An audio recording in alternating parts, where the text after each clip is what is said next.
2021년 1월 31일 주일 예배를 하나님께 경건한 마음으로 드리도록 하겠습니다. 이제 찬송 8장 찬송 드리면서 예배 드립니다.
오직 여호와는 그 성전에 계시니 온 땅은 그 앞에서 잠잠할지니라 하시니라.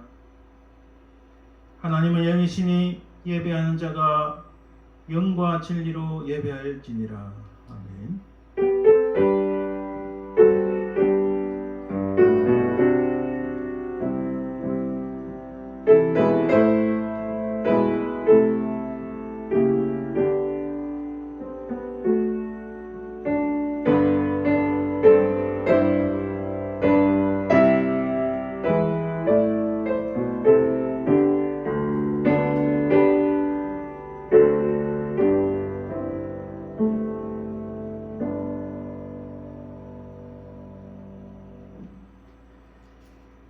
영원 무궁토록 찬송과 경배와 영광을 받기에 합당하신 아버지 하나님, 하나님의 그 은혜와 사랑을 참으로 감사드립니다.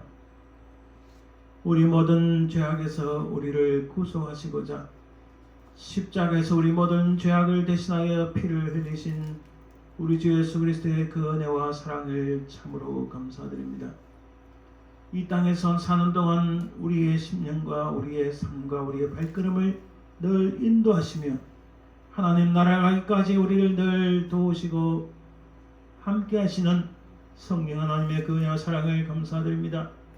이 시간 온전히 성삼위 하나님의 그 거룩하신 이름만이 높여지고 오직 하나님만이 예배를 연락하여 주시고 하나님의 영광이 이 자리에 넘치게 하옵소서. 감사드리며 거룩하신 우리 주 예수 그리스도 이름으로 기원드리나이다. 아멘. 이제 오늘은 성시교독 시편 5편 말씀입니다. 여호와여 나의 말에 귀를 기울이사 나의 심정을 헤아려 주소서. 나의 왕 나의 하나님이여 내가 부르짖는 소리를 들으소서. 내가 주께 기도하나이다. 여호와여 아침에 주께서 나의 소리를 들으시리니 아침에 내가 주께 기도하고 바라리이다. 주는 죄악을 기뻐하는 신이 아니시니 악이 주와 함께 머물지 못하며 오만한 자들이 주의 목전에 서지 못하리이다. 주는 모든 행악자를 미워하시며 거짓말하는 자들을 멸망시키시리다. 여호와께서는 피 흘리기를 즐기는 자와 속이는 자를 싫어하시나이다. 오직 나는 주의 풍성한 사랑을 힘입어 주의 집에 들어가 주를 경외함으로 성전을 향하여 예배하리이다. 여호와여 나의 원수들로 말미암아 주의 의로 나를 인도하시고 주의 길을 내 목전에 곧게 하소서. 아멘. 우리가 하나님 앞에 온전한 예배를 드리기 위해서는 우리가 정결함을 입어야 됩니다. 정결함을 입으려면 우리 모든 죄와 허물들을 하나님 앞에 고백하고 주의 흘리신 보혈로 깨끗함을 받고 사함을 얻어야 됩니다. 이 시간 우리의 모든 죄와 허물을 넣고 간절히 참회 기도를 드립니다.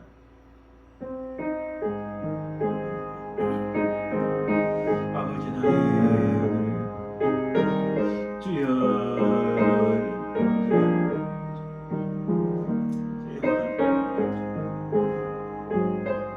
아버지 하나님 아버지 하늘을 용서하여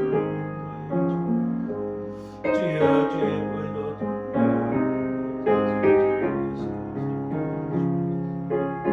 아버지 하늘을 베풀어 주시옵소서. 주여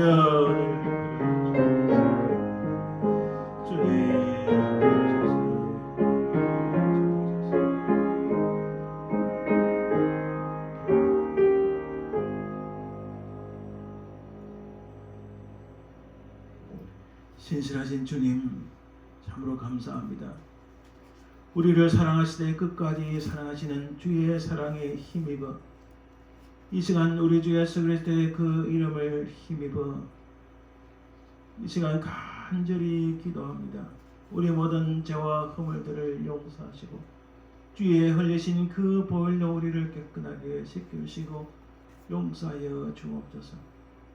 우리의 죄악을 돌아보아 우리의 허물을 돌아보아 참으로 부끄럽고 주님 앞에 겸손히 고백하오니 하나님이여 주님의 그 놀라운 보혈로 정결하게 씻겨 주옵소서.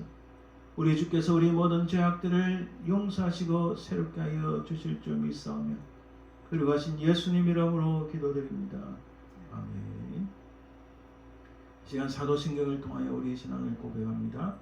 전능하사 천지를 만드신 하나님 아버지를 내가 믿사오며 그 외아들 우리 주 예수 그리스도를 믿사오니 이는 성령으로 잉태하사 동정녀 마리아에게 나시고 본디오 빌라도에게 고난을 받으사 십자가에 못 박혀 죽으시고 장사한 지 사흘 만에 죽은 자 가운데서 다시 살아나시며 하늘에 오르사 전능하신 하나님 우편에 앉아 계시다가 저에서 산자와 죽은 자를 심판하러 오시리라.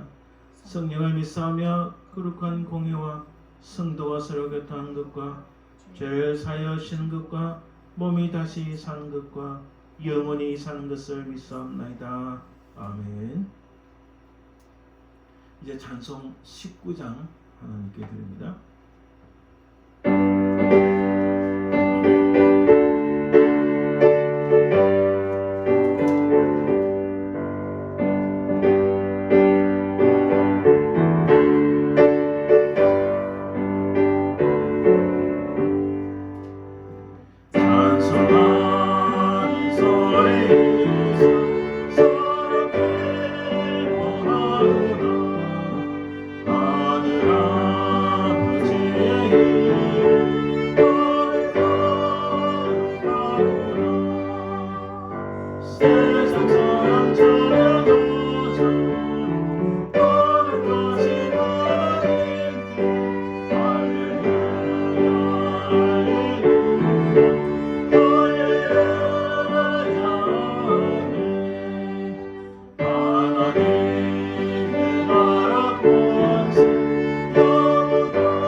예배를 위하여 기도합니다. 분명히 살아계신 아버지 하나님, 하나님의 은혜와 사랑을 참으로 감사드립니다. 우리 삶을 돌아보니 부족하고 연약한 것뿐이었고 하나님 나라의 것을 추구하기보다 이 땅의 것을 추구하기에 바빴음을 고백합니다.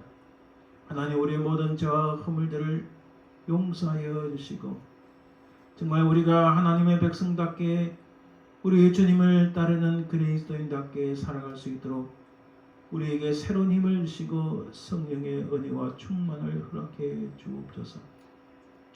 아버지 하나님, 우리 교인들 중에 참으로 육신이 약하여 늘 고통받으며 힘들어하는 주의 자녀들이 있으니 하나님 그들을 기억하사 은혜를 베푸소서. 특별히 우리 임정남 권사님을 기억하시고 그에게 은혜를 베푸사 하나님의 음식을 섭취하고 소화하고 배설하는데 조금 더 어려움이 없도록 도우시고, 아버지 하나님 참으로 주께서 은혜를 베푸사 그 심령의 기쁨과 감사와 평안을 허락하시고 그 육신이 날로 새로워지고 강건해지도록 도와주시옵소서. 더욱 믿음을 허락해 주옵소서. 아버지 하나님 우리 김광영 집사님을 기억하시고 그를 불쌍히 계시고 이제 아버지 하나님 항암 치료받는 동안에 주께서 새로운 힘을 공급하시고 감당할 수 있는 힘과 능력을 허락하옵소서. 강하고 담대함을 허락하시고 믿음을 더욱 허락해 주시옵소서. 아버지 하나님 모든 주의 백성들에게 은혜 주시고 이 시간 아버지 하나님 주 예수 그리스도 이름으로 모여 주님 앞에 예배 드릴 때에 드리는 그 모든 삶의 현장에 그 모든 현장에 하나님 역사하시고 권능으로 인도하시고 악한 사담하기 틈타지 말게 도와주옵소서. 이 시간 주의 성령께서 우리 모든 심령들을 새롭게 하여 주시고 인도하여 주실 줄 믿사오며 그러가신 예수님 이름으로 기도드립니다. 아멘.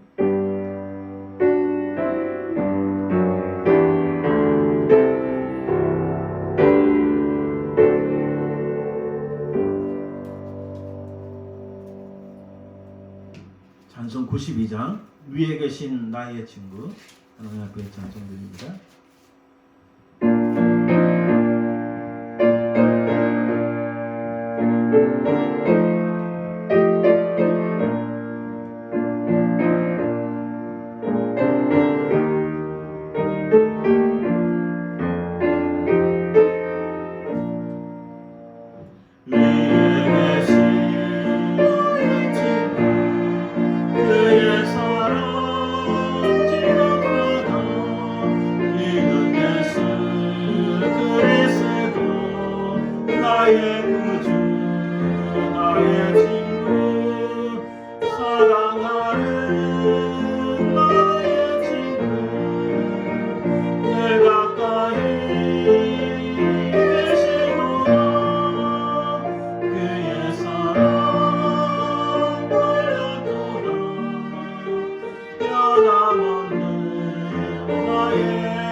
나의 친구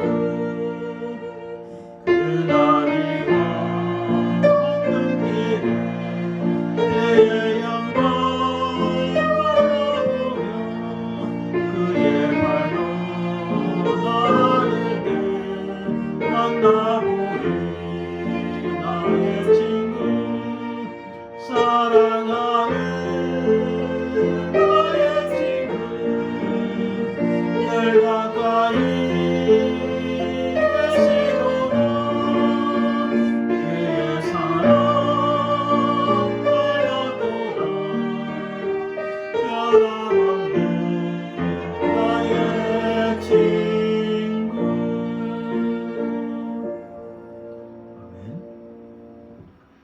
이 시간에는 하나님은 너를 지키시는 자 제목으로 하나님 앞에 연주 찬양 드릴 때에 예물을 드리겠습니다.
아멘. 네, 감사합니다.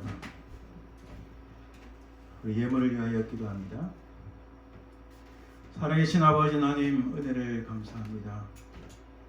우리 모든 것 주님의 것이로되 주신 것에 감사하여 베풀어 주신 그 은혜에 감사하여 이렇게 구별하여 하나님 앞에 드리나이다.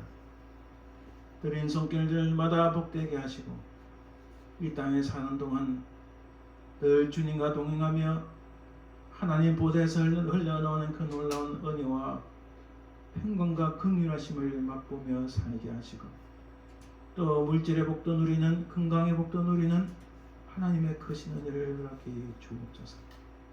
물질을 통하여 하나님 나라 확장되고 오직 우리 주 예수 그리스도와 그의 복음만이 증거되길 간절히 소망하며 그러하신 예수님 이름으로 기도드립니다.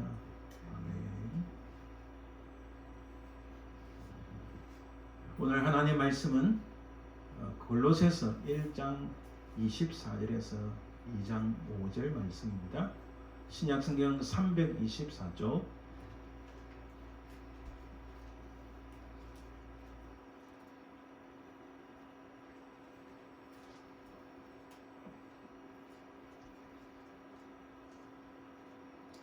골로새서 1장 24절에서 2장 5절 말씀 신약성경 324쪽입니다. 이제 말씀을 봉독해 드립니다. 골로새서 1장 24절 말씀. 난 이제 너희를 위하여 받는 괴로움을 기뻐하고 그리스도의 남은 고난을 그의 몸된 교회를 위하여 내 육체에 채우노라. 내가 교회의 일꾼 된 것은 하나님이 너희를 위하여 내게 주신 직분을 따라 하나님의 말씀을 이루려 함이니라. 이 비밀은 만세와 만대로부터 감추어졌던 것인데 이제는 그의 성도들에게 나타났고 하나님이 그들로 하여금 이 비밀의 영광이 이방인 가운데 얼마나 풍성한지를 알게 하려 하심이라. 이 비밀은 너희 안에 계신 그리스도니 곧 영광의 소망이니라. 우리가 그를 전파하여 각 사람을 권하고 모든 지혜로 각 사람을 가르치면 각 사람을 그리스도 안에서 완전한 자로 세우려 함이니 이를 위하여 나도 내 속에서 능력으로 역사하시는 이의 역사를 따라 힘을 다하여 수고하노라. 내가 너희와 라오디게에 있는 자들과 무릇 내 육신의 얼굴을 보지 못한 자들을 위하여 얼마나 힘쓰는지를 너희가 알기를 원하노니 이는 그들로 마음의 위안을 받고 사랑 안에서 연합하여 확실한 이해의 모든 풍성함과 하나님의 비밀인 그리스도를 깨닫게 하려 함이니 그 안에는 지혜와 지식의 모든 보화가 감추어져 있느니라. 내가 이것을 말하면 아무도 교묘한 말로 너희를 속이지 못하게 하려 함이니 이는 내가 육신으로는 떠나 있으나 심령으로는 너희와 함께 있어 너희가 질서 있게 행함과 그리스도를 믿는 너희 믿음이 굳건한 것을 기쁘게 봅니다. 아멘.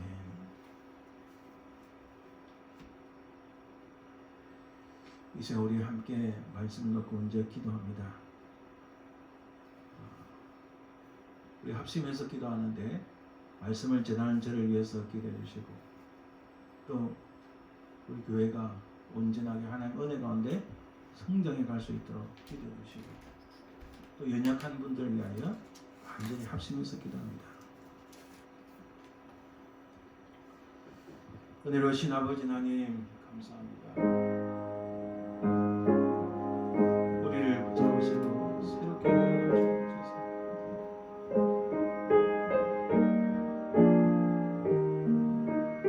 시간이 가고 날이 감에 따라 세상이 더 악해지고 하나님을 부정하는 이 땅에서 우리가 무엇을 어떻게 하려 우리에게 은혜 주시고 이 시간 주의 말씀을 통하여 우리가 새롭게 되기를 원합니다. 말씀을 전하는 주여 은혜를 보소서.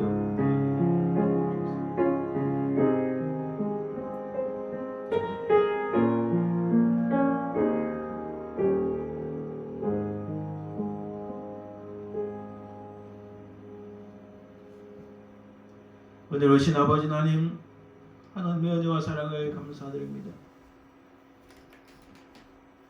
시간이 지나고 날이 감에 따라 이 땅이 더 황폐해지고 이 땅이 더 하나님을 배역하며 악한 것들이 수없이 나타나는 이 시대에서 하나님 우리는 어찌하오리까?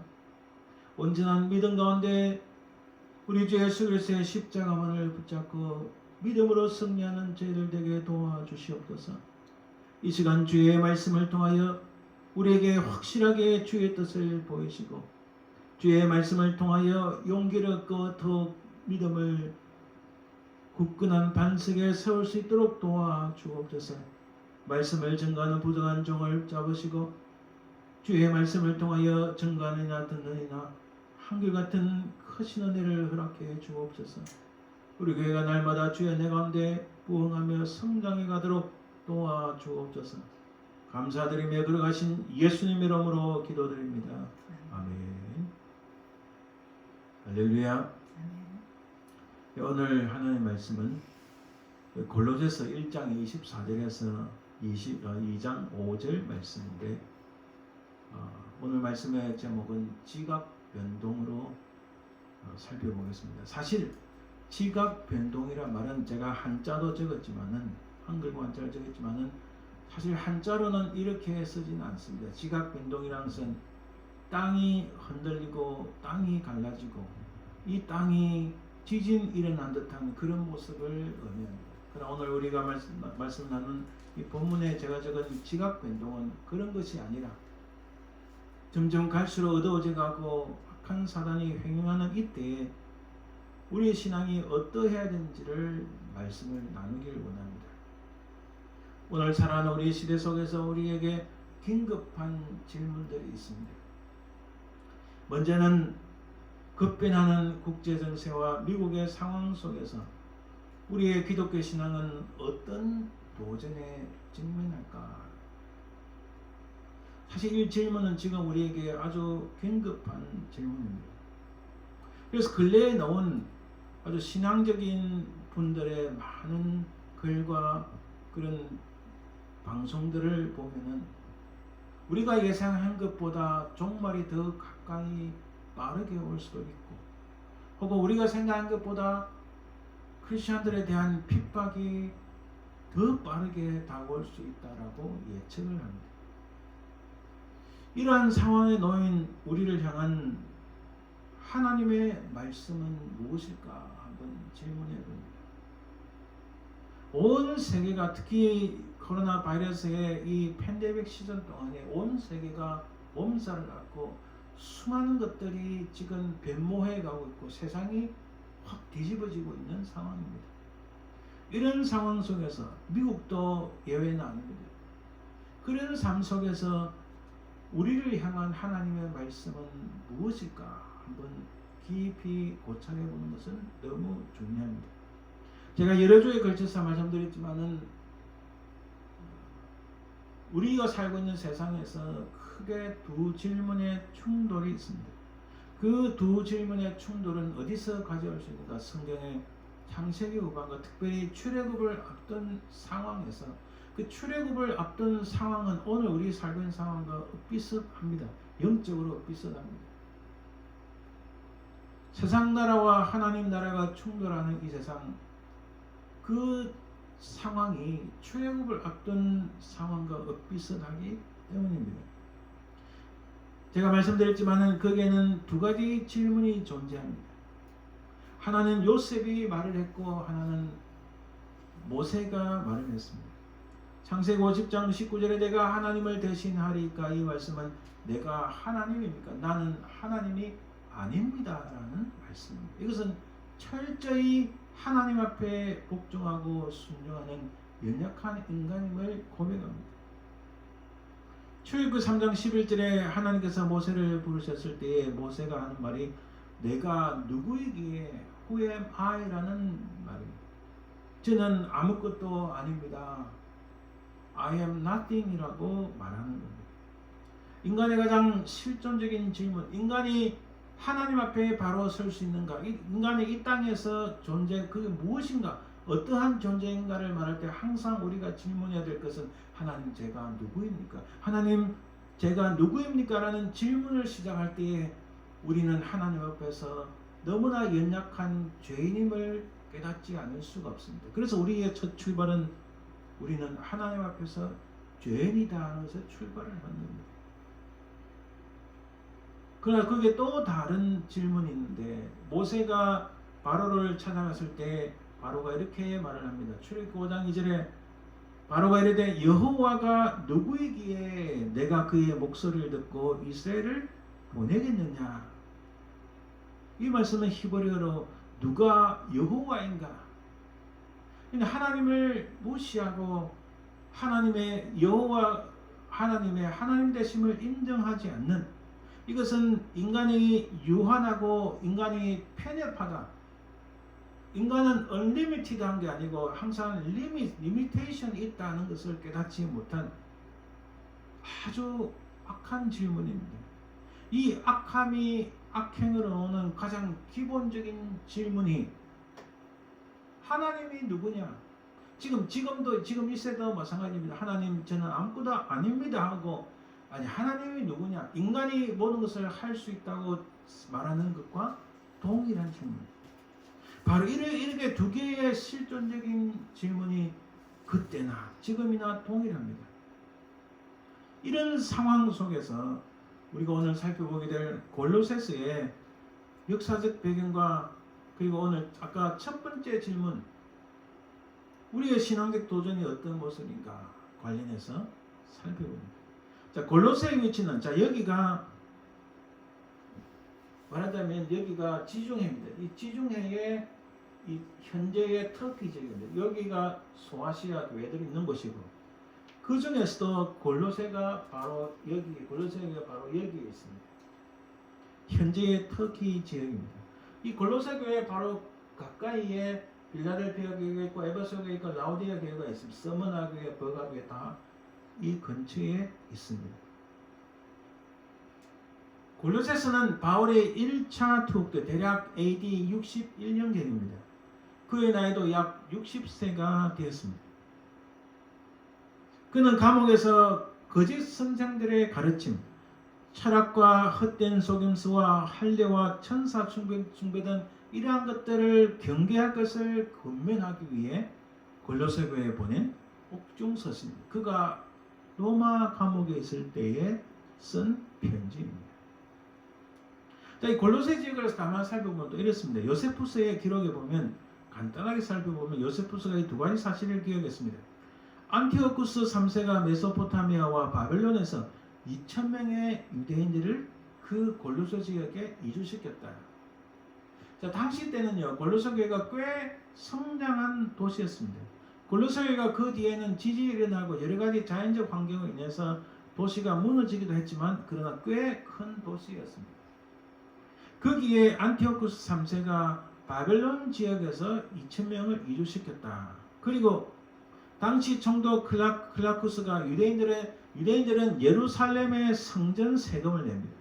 그 성전 세금을 약 20파운드의 금을 수송하는 것을 금지시켰습니다. 이런 기록을 볼 때 성전 세금으로 낸 20파운드는요 당시 성인 남자들만 텍스를 냈는데 성전세입니다. 남자 성인을 기준으로 했을 때 그 지역에 유대인들이 대략 11,000명 있었다 이렇게 추측할 수 있습니다. 여러분 한번 생각해 보세요. 골로새 교회가 크면 얼마나 크겠습니까? 근데 거기에 유대인들의 숫자가 특히 남자의 숫자가 11,000명 있었다면 꽤 많은 겁니다. 우리 체리힐 지역의 한인 숫자를 생각해 보면 한인 숫자가 10,000명은 안 넘어갈 것 같아요. 그렇다면 이 당시 유대인들은 그 도시에 꽤 많은 유대인들이 있었습니다. 이것은 무슨 의미일까요? 그 지역에 유대인들이 몇 명 정도 살았다는 것을 추측하는 것은 여러 가지를 생각해 볼 수 있습니다. 우리가 다 살펴볼 수는 없는데 그만큼 유다 예루살렘에 있는 율법주의자들이 이 지역을 공략하기 위하여 어떤 일을 했을까 생각해 봄직합니다. 이 지역에 있는 유대인들이 오래 살다 보니까 그 지역의 전체가 헬라 문명입니다. 헬라 문화입니다. 그리스 철학에 깊이 관련이 되어 있다 보니까 이들이 그리스 철학과 얼마나 토착화 된 변질된 신앙이 많이 형성됐을까 생각해 볼 수 있습니다. 이러한 가운데 골로새 교회가 직면한 문제는 외적으로 내적으로 이렇게 간단하게 살펴볼 수 있습니다. 이 골로새 교회 공동체가 직면한 가장 큰 문제는 로마 제국과의 관계입니다. 여러분 이 당시 1세기 때 로마 제국은 거의 그 전 지역을 석권한 가장 강력한 제국이었습니다. 누구도 건들 수 없는 제국이었습니다. 그래서 로마의 황제를 신으로까지 불릴 정도였으니까요. 이 1세기 때 The Lord, 주님이라 하면 오직 로마 황제만이 받는 호칭이었습니다. 그런데 우리 주 예수 그리스도를 향하여 주님이라 말하는 것은 로마 황제가 볼 때는 굉장한 반역이었습니다. 이 로마 제국은요 이런 말이 있습니다. 모든 길은 로마로 통한다. 이것은 로마가 얼마나 강력한 제국이었는가를 보여줍니다. 말하자면 로마 제국은 어떤 종교를 가졌던 어떤 민족이든 무조건 로마 제국에 복종하고 그 룰을 따라야 된다 이렇게 말. 그래서 이 당시 이런 조그만 교회와 엄청난 제국인 이 국가와 이 관계, 그리고 제국의 그 모습, 로마 제국의 그 룰을 따라 살아가는 길과 하나님의 말씀에 따라 살아가는 길은 많이 달랐기 때문에 엄청난 갈등이 있었습니다. 사실 굉장히 힘들었을 거예요. 특히 1세기 후반 2세기에 들었으면 엄청난 핍박이 많이 옵니다. 그들이 예상하지 못한 핍박이 로마에서 시작해서 온 지역으로 퍼져나갑니다. 오늘날 우리 미국을 살펴볼까요? 여러분, 이런 기록이 있습니다. 2016년 기준으로 미국의 국회 도서관만 보면 미국 국회 도서관에 있는 책장의 길이가 530마일입니다. 책꽂이에 1억 권이 넘는 책이 있어요. 매일 7,000권의 책이 들어옵니다. 8억 쪽이 넘는 웹 문서를 보유하고 있습니다. 그래서 흔히 말하기를 미국의 국회 도서관에는 세상의 모든 것이 존재한다라는 말까지 합니다. 과거 로마 제국의 엄청난 문명, 모든 길이 로마에 통한다는 그 제국주의적 모습이 미국 도서관에 세상의 모든 것이 존재한다는 것과 겹칠 때에 미국이 철저히 제국의 길을 걷고 있다는 것을 우리는 깨달을 수 있습니다. 물론 제국 자체가 나쁜 것보다도 이것을 통해서 과연 무슨 일이 벌어지는가가 중요합니다. 교회 공동체 내부에 어떻습니까? 골로새 교회 안에는 다른 복음들이 있었습니다. 다른 복음이라는 것은요, 예수 그리스도만이 유일한 구세주라는 것을 살짝 비트는 것을 의미합니다. 그 안에는 여러 종류 우상이 있었습니다. 여러 종류 이단이 있었어요. 천박한 철학이 있었어요. 헛된 속임수가 있었습니다. 여러분,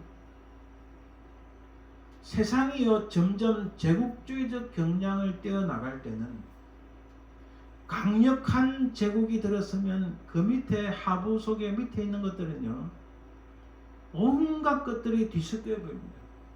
수단과 방법을 가리지 않고 제국에 충성해야 되니 그 밑에는 다 죽어나고 온갖 지저분한 것들이 다 올라오게 되어 있어요. 바로 그 위대하다고 말하는 로마에서 누구도 넘볼 수 없는 팍스 로마나를 외치는 로마 제국을 외치는 그 제국을 향하여 바울은 하나님 나라의 비전과 하나님 나라의 비밀을 공개하며 골로새 교인들에게 너희들이 어떻게 살 것인가를 강조하며 권면하며 강력하게 명령하고 있다는 말씀입니다. 그것은 오늘 이 땅 미국 땅에 살아가는 우리에게도 동일합니다. 물론 미국은 과거 로마와 다르게 황제 중심이나 독재 중심의 국가는 아니죠. 그러나 미국도 여전히 사람이 세운 나라이기 때문에 시간이 갈수록 지금 단순히 1, 2년 만의 사실이 아니라 미국 안에서도 계속적으로 벌어지는 것이 하나님을 배역하고 하나님을 밀어내고 하나님 나라의 것을 버리고 세속적인 것을 쫓아가며 팍스 로마나처럼 팍스 아메리카나를 외치며 오직 미국을 제국주의적 나라로 이끌어가려고 하는 모습이 너무나 많이 나온다는 거죠. 이 속에서 당연히 가장 긴급하게 다가오는 것이 종교에 대한 핍박, 그 가운데서도 크리스찬들에 대한 핍박이 강력하게 일어날 것입니다. 이것은 단순히 저의 예측이 아니라 근래 수개월에 거친 수많은 학자들, 우리 크리스찬 학자들, 크리스찬 그 유명한 목사님들, 유명한 지식인들이 영향을 끼치는 지식인들이 한결같이 예측하는 것이 가까운 시일 내에 교회를 흔드는 세력들이 엄청나게 일어나고 엄청난 핍박이 일어날 것이라고 말합니다. 제가 여기 뭐 증거를 다 갖고 오지 못해서 왜냐면 그게 핵심이 아니니까. 근데 바로 그 비밀을 깨달은 사람은 반제국주의적 반문화적 삶의 방식을 선택해야 함을 강조합니다. 여러분 오늘 우리가 골로새서를 가만히 읽어보면요. 골로새 내부의 이단과 우상과 또 천사 숭배와 이런 잘못된 신앙들을 경계하고 그런 것들을 버리라고 바울이 강조하지만 또 한편으로는 교회 외적인 요소 로마 제국은 이렇게 원하는데 모든 것을 로마 제국에 충성하고 바치라고 하지만 사실은 골로새서를 가만히 읽어보면 바울은요 반제국주의적 삶 그 당시 로마 자체가 우상을 섬기고 모든 것을 통합해 버리는 것이기 때문에 결코 거기에 동해서 살 수 없는 크리스천의 삶에 대해서 바울은 강력하게 강조하고 있고 도전하고 있다는 사실입니다. 그 골로새서가 오늘 여전히 제국의 그림자 아래 살고 있는 우리를 전복적인 비전과 삶의 표정으로 우리에게 소환하고 우리에게 강조하고 있다는 사실입니다. 바로 그 비밀을 깨달은 사람은 뿐만 아니라 그 위대한 하나님의 비밀을 잘못 오해하거나 세상의 어리석은 우상이나 천박한 철학이나 헛된 속임수나 거짓과 위선 그런 것들을 따르지 아니하고 세상의 사술들 엉터리들을 따르지 아니하고 바로 하나님의 비밀인 이것을 가지라. 뒤에 나오겠지만 하나님의 비밀인 그리스도를 따라가는 것이 진정한 크리스천의 모습이라고 강조하고 도전합니다. 이런 로마 제국에 살고 있었던 골로새 교회, 외적으로는 로마 제국에서 엄청난 도전이 있고 내적으로는 이런 천박한 철학과 속임수와 사기와 허위와 우상과 이단과 또 천사를 숭배는 이런 말할 수 없는 천박한 것들에 대해서 두 가지를 놓고 도전하고 그것을 따르지 말라고 말하는 이 바울의 골로새서의 말씀이 오늘 우리를 향한 말씀인데 특별히 오늘 본문을 위주로 우리를 향한 하나님의 말씀이 무엇인가 살펴보기를 원합니다. 먼저는요, 우리가 1장 다 읽지 않았는데 1장 1장은 앞에 부분은요, 창조주이시며 교회의 머리가 되시고 화평의 권원 되시는 분은 곧 예수 그리스도 그분이시라고 증거합니다. 그래서 1장 16절부터 읽어보면 이렇습니다. 만물이 그에게서 창조되되 온 만물이 예수 그리스도에게서 창조되었다고 말씀합니다. 그로 말미암아 만물이 다 그로 말미암아 그를 위하여 창조돼. 여기 다라는 게 중요합니다. 이 그리고는 판데스라는데 이것은 하나도 빠짐없이 모든 것이 예수 그리스도로 말미암아 또 모든 것이 다 그를 위하여 창조되었다라고 말씀합니다. 또한 그가 만물보다 먼저 계시고 만물이 그 안에 함께 서느니라. 그는 몸인 교회의 머리시라. 그가 근본이시여 죽은 자들 가운데서 먼저 나신 이시니 이는 친히 만물의 으뜸이 되려 하심이요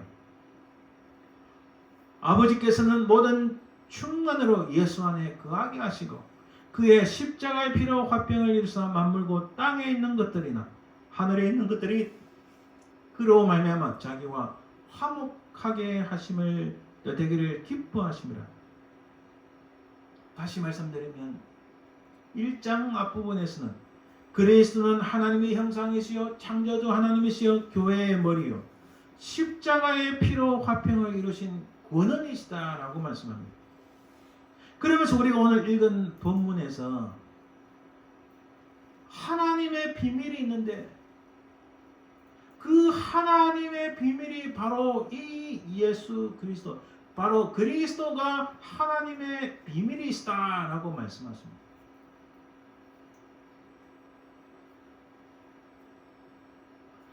엄청난 외적인 도전, 로마 제국에 의한 엄청난 외적인 도전과 이단과 사술과 악한 것들, 천사 숭배 이런 이상한 것들로 인해서 큰 위협에 있는 이 골로새 교회에 향하여 하나님의 비밀이 있는데 그 비밀은 바로 그리스도다. 그 그리스도는 바로 창조주 하나님, 그는 교회의 머리시고 화평의 근원이시라고 딱 강조하시는 겁니다. 바로 그리스도가 하나님의 비밀이신데 이와 관련해서 오늘 본문에서 세 가지 사실을 우리에게 전합니다. 첫째는 그리스도는 만세전부터 감춰져 왔다. 오늘 우리가 읽은 1장 26절 말씀입니다. 1장 26절에 이 비밀은 만세와 만대로부터 감추어졌던 것인데 이제는 그의 성도들에게 나타났고, 누구에게 나타났다고요? 성도들에게 나타났다. 창세 때부터, 창조 때부터 지금까지 만세와 만대로 감춰져 왔다. 여러분, 사람들에게 다 드러난 것은 비밀이 아닙니다. 탑 시크릿이 그게 릴리스되고 드러나면요, 더 이상 그것은 탑 시크릿이 아닙니다. 탑 시크릿은 공개가 될 때까지, 오픈될 때까지 아무도 모르는 거예요. 창조 때부터 주님이 이 땅에 오실 때까지 누구도 하나님의 비밀이 그리스도라는 것은 아무도 알지 못했습니다. 그런데 그것이 이제 나타났다. 이제 나타났는데 누구들에게 나타났다고요? 바로 그를 믿는 성도들에게 나타났다고 말씀합니다. 하나님의 탑 시크릿이 이제 우리에게 보여졌다는 겁니다. 우리에게 주어졌다는, 우리에게 오픈되었다는 겁니다. 단 조건이 성도들에게만입니다. 온 세상 사람들이 알 수도 있지만은 예수 그리스도를 믿지 않는 자들에게는 이 비밀을 알 수 있는 길이 없습니다. 오직 예수 그리스도를 믿는 자, 그들 성도들에게만 나타난 거예요. 모든 사람이 알고 있는 것은 비밀이 아닙니다. 그런데 아무도 알지 못했던 이 하나님의 비밀이 드러난 거예요. 여러분, 구약 성경에 보면 때때로 구약 성경에서 예수 그리스도의 모습이 나타납니다. 가장 쉬운 예로 사드락과 메삭과 아벳노고가 풀물 속에 들어갔는데 거기에 또 다른 사람의 형상이 있더라. 그리스도께서는 초현실적으로 또 다른 모습으로 나타나게 됐지만 구약 성경에서 그 누구도 하나님의 독생자 그리스도께서 나타나셨다고 깨달은 사람은 아무도 없습니다.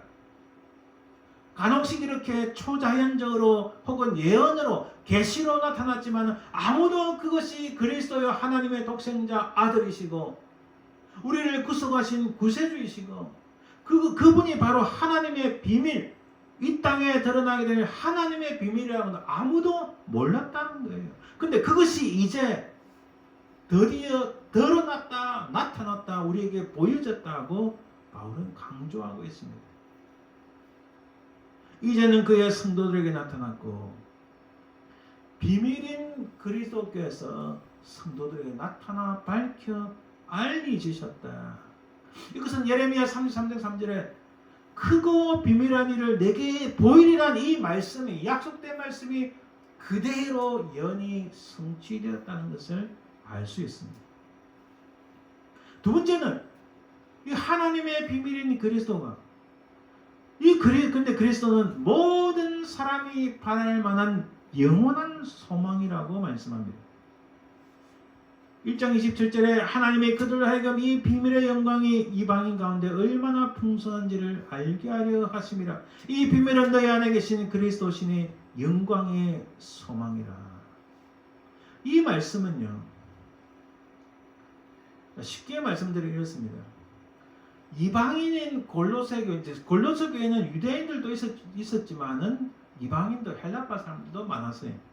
이 이방인이 많은 이 골로새 교회인들이 그리스도를 믿게 되었다는 것, 곧 골로새 교회인들의 마음속에 그리스도가 살아계시다고 하는 것은 이 이방인들도 장차 예수 그리스도와 더불어 하나님의 영광을 누릴 수 있는 확실한 소망이 주어졌다는 말씀입니다. 그래서 하나님께서 이 비밀의 영광을 이방인들에게 주어진 이것이 얼마나 풍성한지를 알게 하시기 위함이다. 그래서 이 비밀은 너희 안에 계시는 그리스도니 곧 영광의 소망이다. 예수 그리스도를 믿는 자 누구든지 인종에 상관없이 남녀노소 구분 없이 이 예수 그리스도를 믿는 자들은 장차 예수 그리스도와 함께 누리게 될 그 영광을 누리게 될 그 영광에 대한 소망을 가지게 되었다는 사실입니다. 이것이 하나님의 비밀과 관련된 두 번째 사항인 거예요. 하나님의 비밀은 그리스도가 나타나고 그 그리스도가 드러지고 그 그리스도가 오픈된 하나님의 비밀이 오픈되었는데 이 그리스도를 믿는 자들은 장차 예수 그리스도를 누리게 될 그 영광에 대한 소망을 가지게 되었다는 말씀입니다. 또한 한 가지 더 있습니다. 또한 그리스도 안에는 지혜와 지식의 모든 보화가 감추어져 있다. 2장 3절에 이렇게 말씀합니다. 그 안에는 지혜와 지식의 모든 보화가 감추어져 있느니라. 제가 참 좋아하는 이사야서 33장 6절 말씀에 6절 특히 앞에 말씀에 이렇게 말했습니다.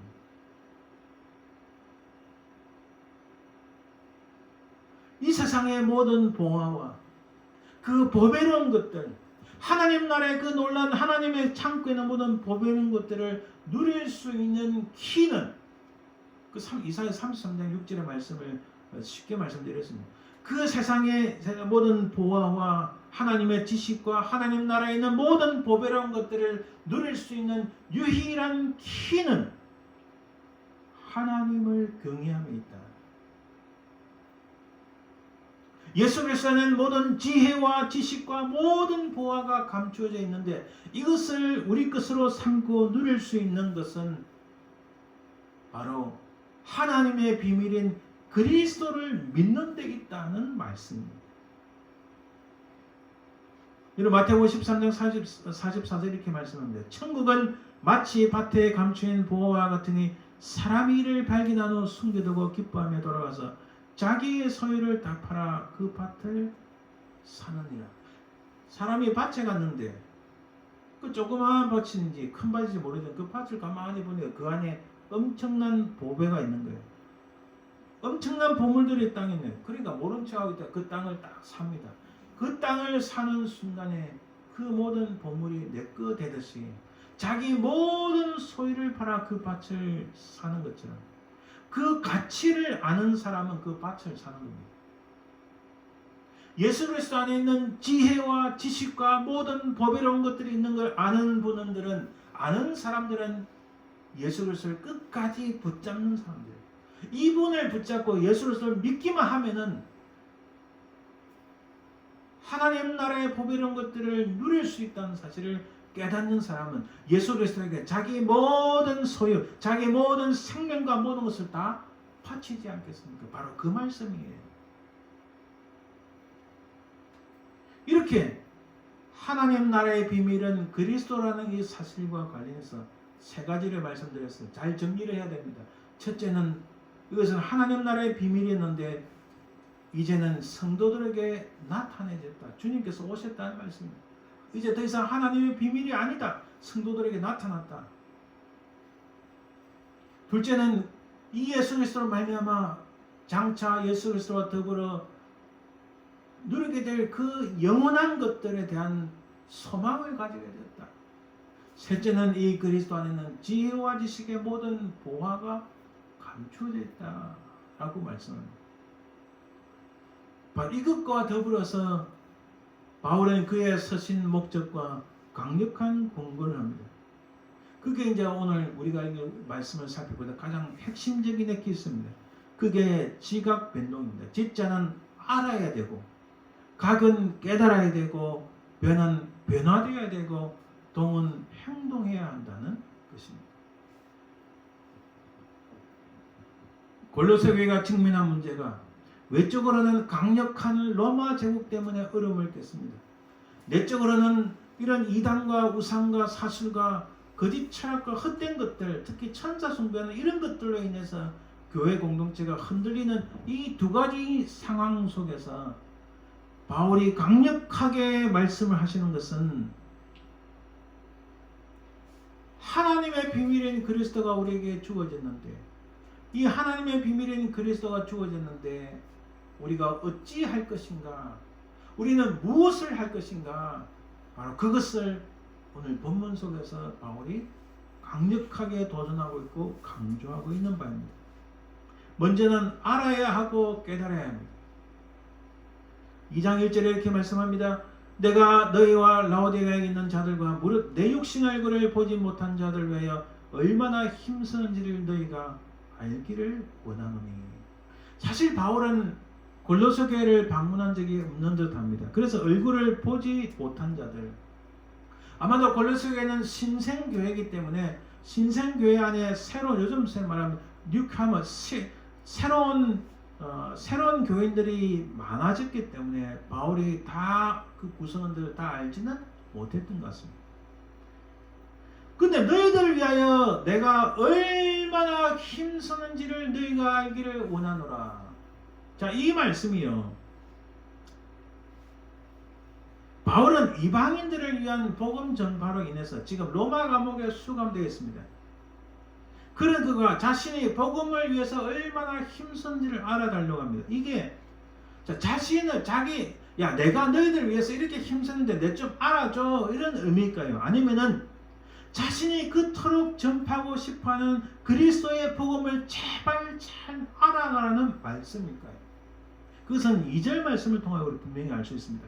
이는 그들로 마음의 위안을 받고 사랑 안에서 연합하여 확실한 이해의 모든 풍성함과 하나님의 비밀인 그리스도를 깨닫게 하려 함이니. 자, 자기가 바울 사도 자신이 골로새 교회를 위하여 그렇게 힘쓰는 이유는 바로 2절에 보니까 이것 때문입니다.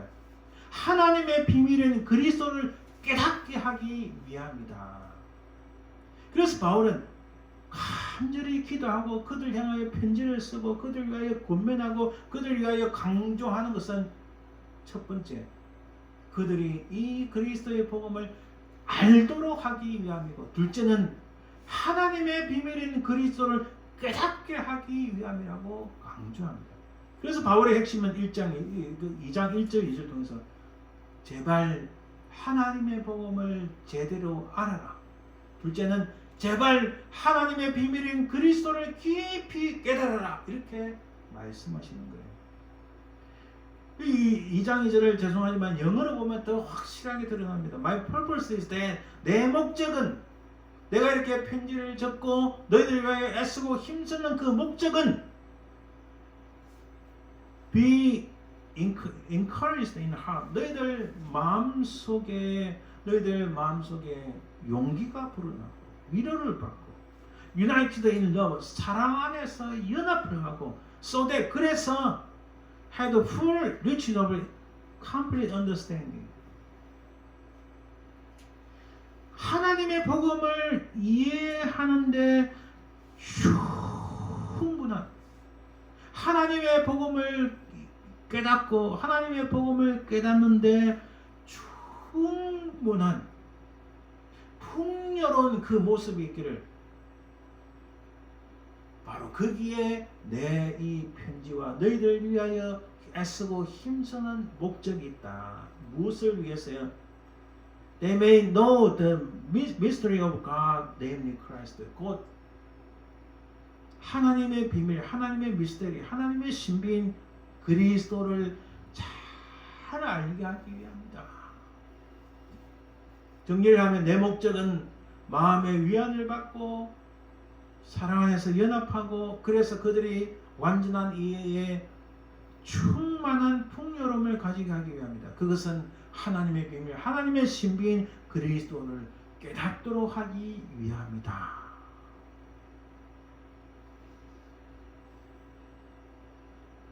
엄청난 로마 제국에 강력한 도전이 있습니다. 여러분, 특별히 바울이 골로새 편지를 쓴 것은 60년대 초반인데 60년대 중반부터 지나면요, 뭐 그때도 있지만 로마 제국이 기독교를 강력하게 엄청나게 핍박하기 시작합니다. 특히 AD 70년에 유다 예루살렘의 성전이 무너집니다. 그 무너지면서 엄청난 핍박의 폭풍이 몰아치기 시작합니다. 그런 강력한 로마 제국의 위협과 강력한 협박과 강력한 그 모습과 내적으로는 이 악하고 더러운 이단과 사술과 우상과 천사를 숭배하는 천박한 이런 것들로 인해서 교회가 막 외적으로 내적으로 흔들흔들합니다. 견디기가 힘든 지경에서 바울은 말합니다. 내가 이 편지를 쓰고 너를 위하여 이렇게 힘쓰는 것은 너희들이 하나님의 비밀인 그리스도를 잘 알게 하기 위함이다. 내가 이렇게 편지를 쓰고 너를 위하여 아주 마음에 졸이고 감옥에 있는 나지만은 이렇게 힘쓰는 것은 하나님의 비밀인 그리스도를 잘 깨닫게 하기 위함이다. 바로 이 하나님의 비밀인 그리스도는 이제 성도들에게 나타난 바가 되었고 그리스도 안에는 모든 보화로운 것들이 다 있고 바로 이 하나님의 비밀인 그리스도를 너희가 잘 알고 깨닫도록 하기 위함이다. 그래서 사도 바울은 지금 골로새 교인들에게 말씀하고 싶었던 것은 바울 자신을 알아달라는 말이 아니라 그리스도를 깨달으라는 사실을 분명히 알 수 있습니다. 하나님의 비밀 자체가 그리스도라는 뜻이며 그리스도는 곧 십자가를 통해서 모든 인류에게 구원을 주시는 하나님의 선물이요 복음의 진리요 복음의 핵심이라는 것을 강조합니다. 이것을 말하는 목적은 2장 4절에 이렇게 말씀합니다. 내가 이것을 말하면 아무도 교묘한 말로 너희를 속이지 못하게 하려 합니다. 로마 제국이 엄청나게 강대해지면서 특히 기독교에 대한 핍박이 강력하게 시작됩니다. 내적으로는 아주 교묘한 말로 이단과 사술과 우상숭배에 천박한 것들이 많이 드러납니다. 이런 속에서 바울이 이렇게 하나님의 비밀인 그리스도에 대하여 말씀하는 그 목적은 아무도 교묘한 말로 너희를 속이지 못하게 하려 함이다 라고 말씀합니다. 미국의 건국은 하나님을 믿는 믿음 안에서 건국되었대도 과언이 아닙니다. 이 땅을 통치하고 이 땅을 세웠던 수많은 선조들이 하나님을 향한 바른 믿음 안에서 이 나라를 세워왔습니다. 근데 근간에 점점 이 미국 땅 안에서 악한 사단의 괴계로 악한 자들이 수없이 일어나 악행으로 인하여 공공건물에 있는 십자가상, 공공건물에 있던 그 십계명 비석 같은 것들을 밀어내기 시작하고 학교 안에서 기도 모임을 하지 못하게 만들고 아이러니합니다. 다른 종교의 모임을 하면서 기독교의 기도 모임을 못하게 하는 그런 일들이 일어난 거예요. 그뿐만 아니라 지금 현재 2021년 현재 온 사회 안에서 지금 예수 그리스도를 믿는 신앙을 핍박하는 일들이 눈에 보이게 안 보이게 엄청나게 일어나고 있습니다. 여러분 2020년에 미국에 개봉된 영화 더 헌트라는 영화가 있습니다. 물론 이것은 뭐 상업적이지만 그러나 그 내용을 보면 상당히 좀 두렵습니다. 모든 권력을 가진 자들이 사람을 선택해서 어느 지역으로 납치해 옵니다. 어느 지역에서 납치된 사람들 대부분이 좀 보수적인 신앙적인 사람들인데 이 사람들을 모든 권력을 가진 이 사람들이 사람을 죽이는 헌팅을 한다는 내용의 영화입니다. 물론 그 메시지는 또 다른 데 있지만 굉장히 시사한 바가 있습니다. 팬데믹 때문에 극장에서 잘 개봉되지 못했지만 그러나 꽤 이슈화됐던 영화입니다. 이 영화의 목적은 다른 데 있지만은 그러나 그 내용을 보건대 점점 이 미국 땅 안에서 그리스도를 향한 신앙을 가졌다는 것 때문에 엄청난 핍박과 협박이 존재할 것이라는 예측이 수없이 많이 나옵니다.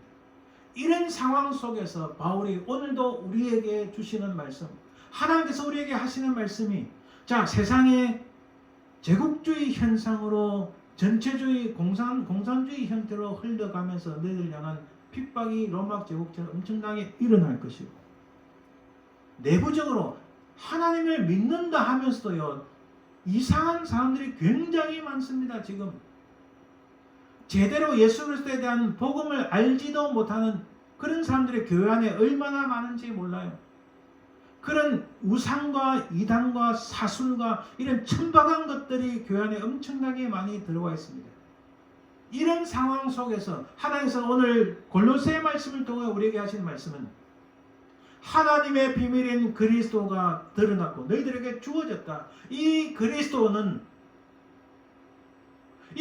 믿으면 하나님 예수 그리스도 오실 때야 예수 그리스도 더불어 영원한 하나님의 그 영원한 것들을 같이 맛볼 수 있고 누릴 수 있는 소망을 우리에게 주었고, 모든 보와 보배로운 것들이 바로 그분 안에 있는데 이분을 너희들이 잘 알기를 원한다. 이분 예수 그리스도와 그의 복음을 잘 깨닫기를 원한다.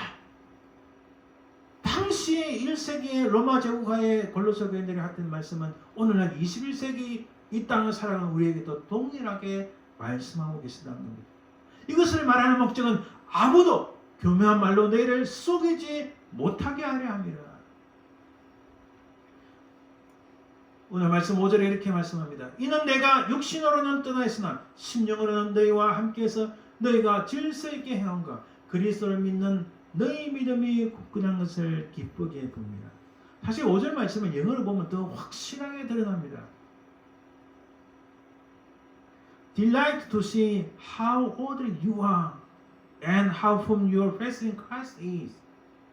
이 말씀은 질서 있게 행하면요, 군인의 모습처럼 이 질서 있게 행한다는 이 히브리어 그리스의 단어가 군인의 모습을 상징합니다. 군인의 모습으로 행동하는 그리스도인, 흔들림 없이 명령을 받은 군인처럼 하나님의 말씀을 받은 성도들이 흔들림 없이 행동하는 그것을 의미합니다.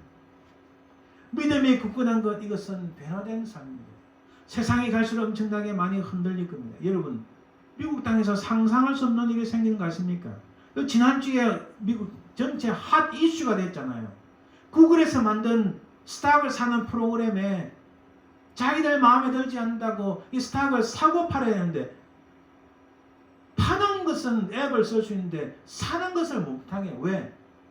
자기들 마음에 들지 않는다고. 참 세상에. 그래서 저는 구글이 망해야 된다 생각합니다.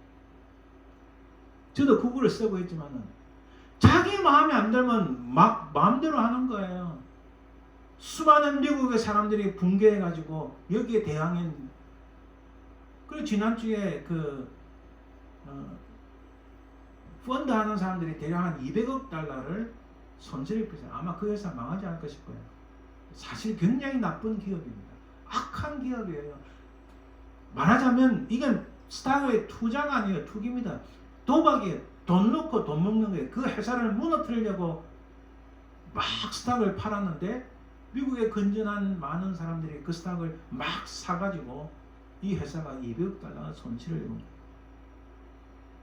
이런 세상이 지금, 그것도 전 세계에 모범이 된다는 미국 땅에서 이런 악한 일들이 일어나고 있는 거예요. 거기에 세상의 모든 메신저들이 다 동조는, 사람들이 무엇이 옳고 그른지를 보지 못하게 만드는 이런 세상의 삶 속에서 사도 바울이 우리에게 말씀하시는 것은 그리스도를 믿는 너희 믿음이 굳건한 것을 기쁘게 봅니다. 질서 있게 행하고 믿음이 굳건한 것은 세상이 그렇다 할지라도 우리는 오직 우리 하나님의 비밀이신 그리스도를 굳게 붙잡고 그분을 따라가는데 군인처럼 흔들림 없이 굳게 행하고 믿음의 반석 위에 서도록 하는 바로 이런 말씀으로 그들을 강조하고 있고 권면하고 있다는 사실입니다. 사실 사도 바울 역시 하나님의 비밀을 깨닫기 전에는 그리스도를 믿는 크리스천들을 핍박하던 사람입니다.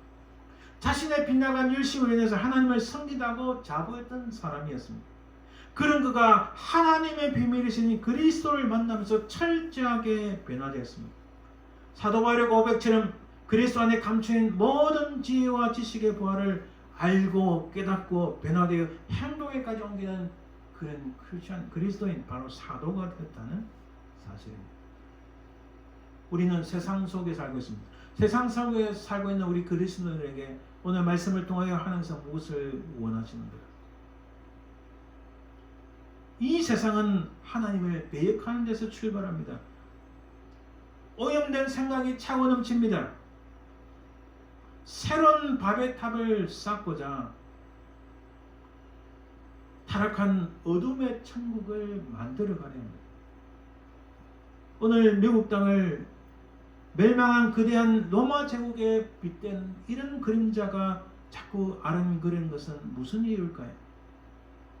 내부적으로는 멸망이라는 광풍아 앞에 놓여있는 것은 아닐까요? 하나님의 축복이 사라져가고 진실과 정의, 하나님의 공의가 퇴색한 종말의 모습이 눈앞에 자꾸 아른거리는 것은 무엇 때문일까요?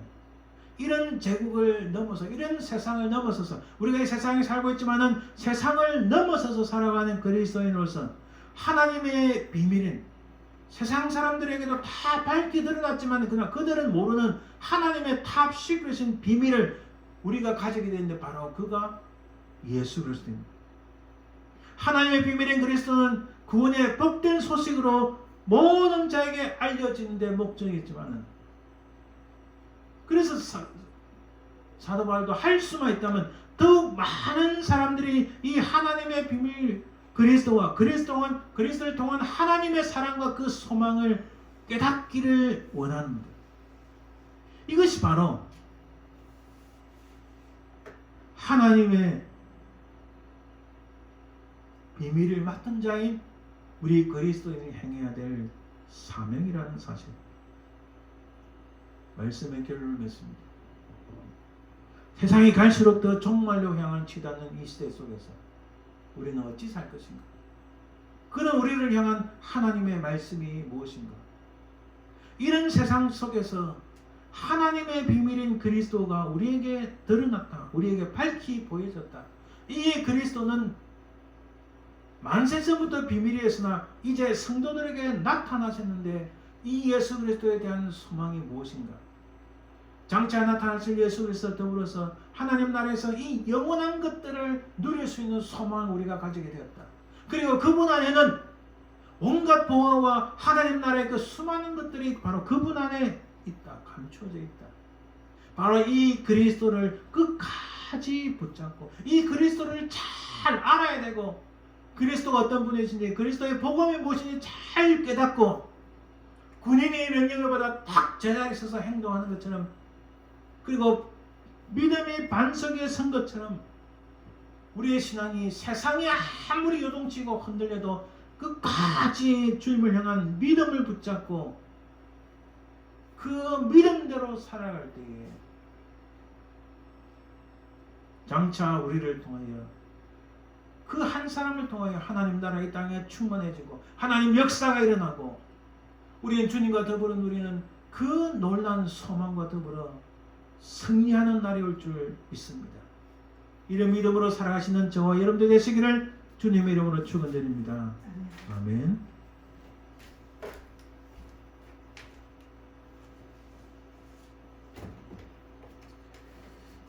기도합니다.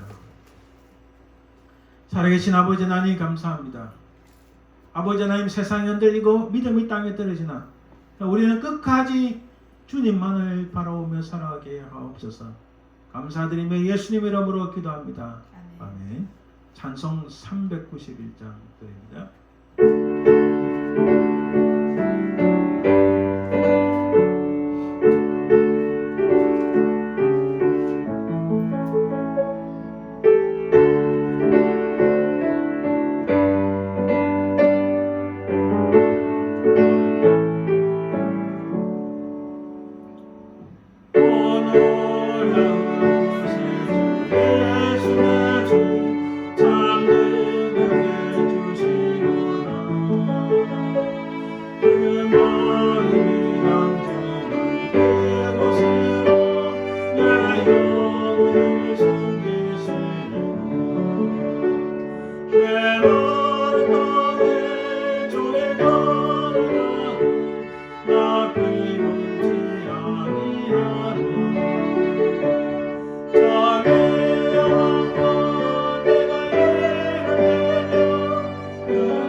천년 못한 은혜로 채우시며 늘 성령에 감아주소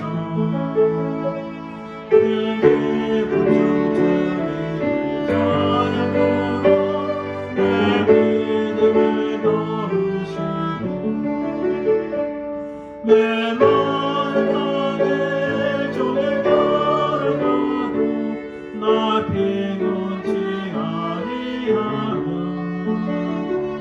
자기 영광도 내가 예배하여 나의 숨기시고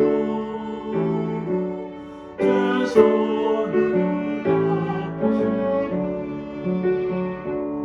주 예수님 구주에 임하시니 나의 일어나지아니 그 구원의 은총을 노래하니 찬송과 찬송하니 내 마른 땅에 종일 걸어가도 나 피곤치 아니하며 자기 영광을 내가 예배하여 주 나의 숨기시고 주 손으로 덮으시고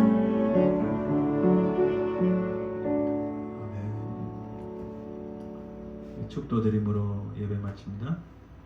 지금은 살아계신 우리 주 예수 그리스도의 은혜와 아버지 하나님의 그 크신 사랑과 성령의 교통하심, 인도하심, 역사하심이 세상에 흔들리고 믿음이 땅에 떨어지나 우리는 끝까지 주님만을 바라보며 하나님의 비밀이신 예수 그리스도 그분만을 바라보며 믿음으로 승리하길 소망하는 모든 주의 백성들 위해 그 모든 가족들 위해 삶의 현장 위에 지금부터 영원토록 항상 함께 있을지어다.